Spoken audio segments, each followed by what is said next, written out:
Here we are, we're doing some boat tours, and we're going to be looking at Soren's boat, and he's obviously been working on getting the right setup for him in the boat, and he'll walk us through the boat and what he does. And first thing is actually he's got a 2-to-1 main sheet. Yeah, so I got a 2-to-1 main sheet system. Okay. And the advantage by that system is that when the mast bends and the line gets shorter, right. Because it's a 2-to-1, you only lose, the sail only goes halfway down as if it went all the way down. I use some rope called Dynex, which is supposed to be pre-stretched and all that, and it seems to be much better than the older I had, which was made of Spectra. Okay. So it's quite good. I'll just pull the sail off.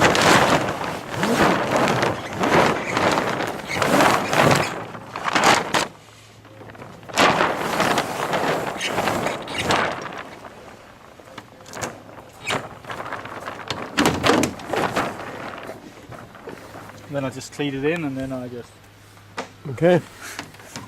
pull all this together. So you have a lot of extra line though. Yeah, there's double the extra line, but this is quite light since it's this Dynex stuff. Yep. We're just doing a boat tour here. Okay. You saw me doing. And so you use the Chappie cassette rudder, right? Yeah, dagger box rudder, which is quite neat when you go out from the beach, since you can put it down. And then you can, if there's only this amount of water, you can just leave it there. Right. But actually, as I've gotten better at sailing contenders, I usually go out without the rudder. Right. And then just sail the boat without the rudder, which you can do if you practice a bit. Right. Okay. So, then I have the rudder box is made from Joachim Hartbreit. Right. My centerboard is from Bonezzi. Okay. When I take the centerboard down. Right. Do you have tape the whole way along, or do you have it? I only have tape. I only have lips going to here. Right. So from this way back under the boat, there's no lips at all. Okay.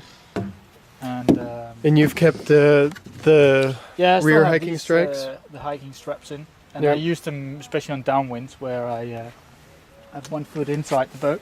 Right. And then I can sort of pull the boat under me. So that instead of using the rudder for going down a wave, I just pull in this. And then it makes a big nice pump in the sail and you go fast down the wave. Okay. I think there's plenty of guys seeing me doing that. Yep.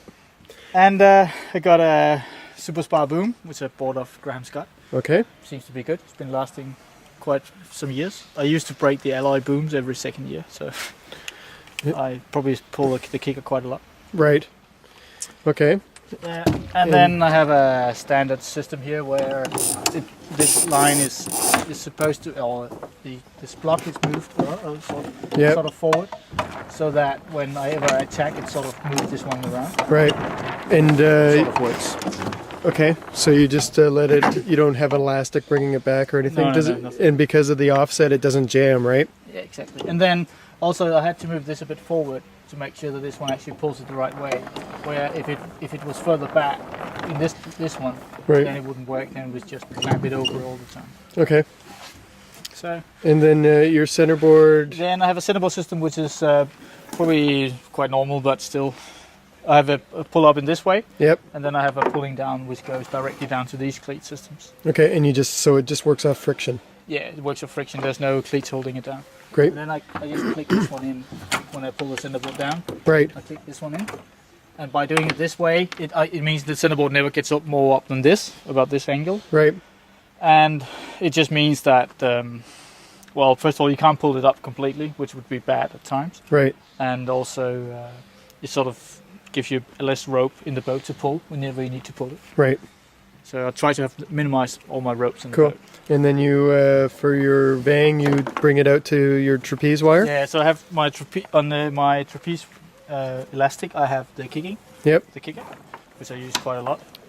Keep trimming on it. Yep. And then I have the pulling up the centerboard and pulling down the centerboard. Okay. And then here in front of the elastic, I have the outhole for the boom and also the cunning hand. Right. Up here. And you do it on a centralized system so that you can. Yeah, I used to have it inside the boat, but there was too many ropes in the boat. Right. This way, it's quite clear. No, it is very clear. Yeah, nothing to tangle up in.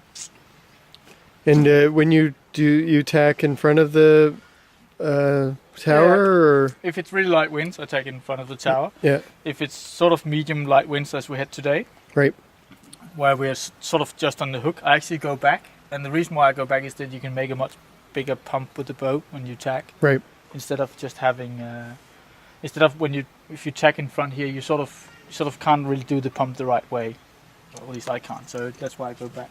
Okay. To work. And what sort of rig tension do you?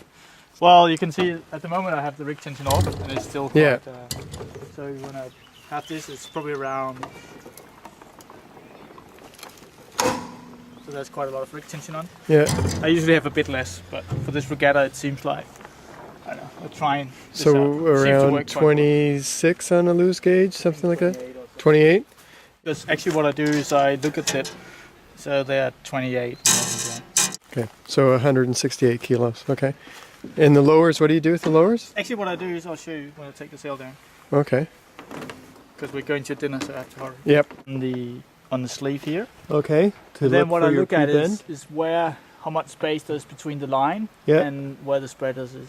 So Okay. at the moment, I reckon there's probably about 2 centimeters, 1 point, Right. yeah, about 2 centimeters, I guess. And that's the way I measure how much, how tough I put the lowers. Because Okay. if I tighten the lowers, I'll get less. Yep. If I loosen the lowers, I'll get more. Yep. So that's the way I do it. And so you just Yeah, that's and what if it gets- suits your sail. Yeah, that suits my sail. And I think if it gets windy, I would probably, if it gets windier than today, would be Yeah. not windy, but I would tighten them. And if it gets really windy, I would loosen them Right. again. So, Okay. Thanks for your time, Soren. all right, mate.